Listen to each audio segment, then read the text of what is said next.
Welcome to the Sunday Suitcase podcast, where we prove that great legal minds and great help go hand in hand. Each week, your host, Alex Ramirez, will be bringing you weekly doses of fitness inspiration, wellness wisdom, and real stories from legal professionals who made health a priority. So get ready to energize your legal career from the inside out.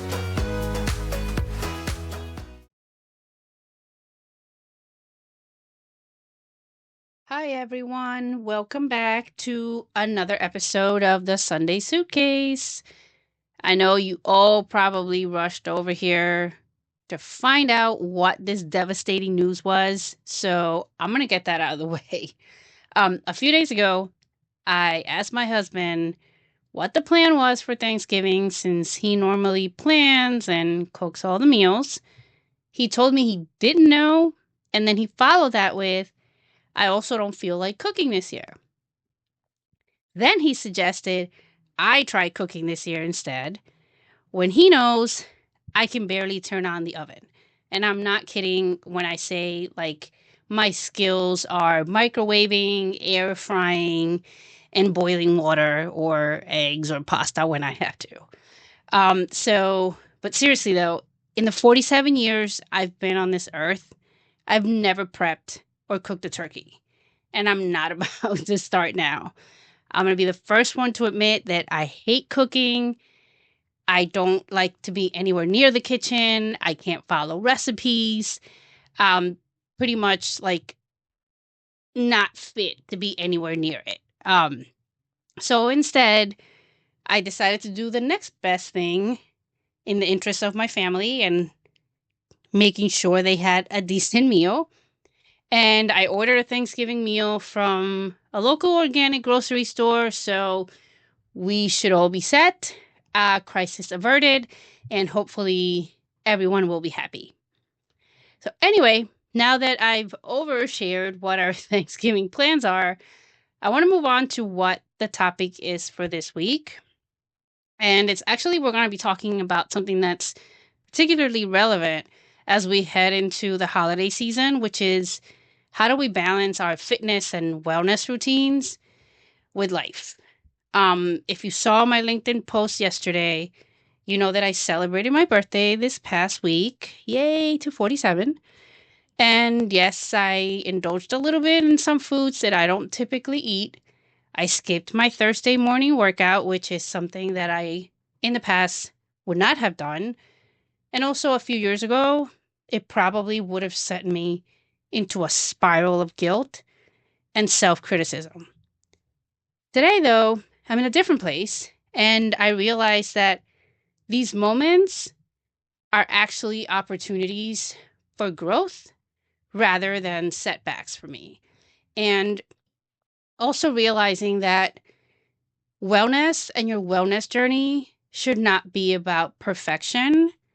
It should be about learning to be flexible so you can be consistent.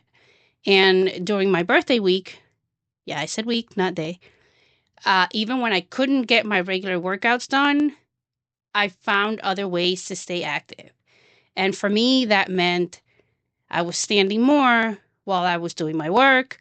I took extra walks, stretched between meetings, folded some clothes, even put some away, and spent way too much time trying to keep our 3-month-old puppy away from the Christmas ornaments, although he managed to grab one and somewhat tear it to shreds, but we were able to save it. So I know that for many of you, next week, things are going to be messy.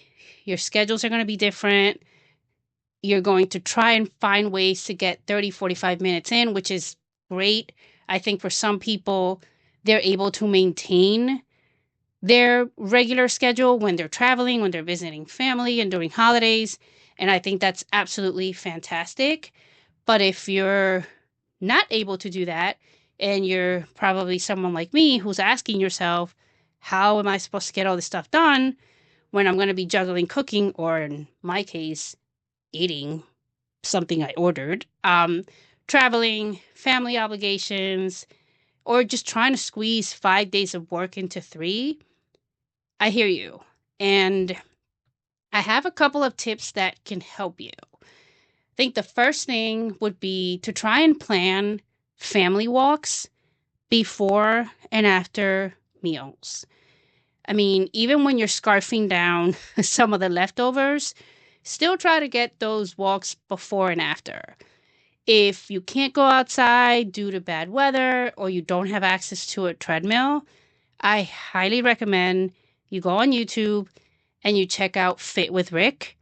He has some fantastic walking workouts that you can do indoors. And also, if you're a Gen Xer, you're going to love a lot of his playlists. So I recommend you check him out. If you're traveling, try and skip the escalators if you can. I know dragging luggage can make it difficult, but if you have light carry-ons, try and take the stairs instead. If you're going to be grabbing snacks at the airport, which I know I do whenever I'm traveling, try to pair an indulgent snack with something healthy. And I'm not talking about let me chug down water while I'm eating a candy bar. Try and at least sneak in a piece of fruit if you can, maybe a yogurt, a salad, if you can find it. But yeah, the water with the candy bar, probably not going to cut it. If you're like me and you're staying put and have to work, then make sure you get those steps in between your meetings. Maybe sneak in some squats, some lunges. If you have some resistance bands, those are also great to use while you're at your desk. There's just a lot of ways that you can stay active, even when you can't get that full workout done. And I'm personally a big fan of this approach because it really allows me to be flexible, especially being a parent, being a working parent, when, sometimes there's emergencies with your kids, doctor's appointments. In my situation specifically, my kids have occupational therapy appointments. I have one kid that also does music therapy. So there's always something going on. And I like the fact that I'm able to sort of sneak in fitness moments or movement breaks, like my 13-year-old likes to call them, in between other things. And also, one of the other reasons I love this approach is because regular movement really isn't just about physical health, but it's really important for stress management. And I think we all know that, the holidays are fun and, you're spending time with family and traveling and having a good time, but they can also be pretty stressful. So this is a really great way to help you minimize and manage the stress. So before I wrap up, I want to challenge you to take some time tomorrow and identify moments in the next couple of days when you think you're going to be able to incorporate some kind of movement. Write down what you think you'll be able to do, and then identify your partner in crime. I think this is really important because this is going to be the person who's going to help you stay on track. And hopefully it'll be a family member so you can sort of, get them to join you. But if not, it can be a coworker, a friend, a neighbor, anyone that you know is going to be on you to make sure you get this done. Just remember that consistency is going to trump intensity. And if you have the choice between doing 10 minutes here and there or doing nothing, please choose those 10 minutes.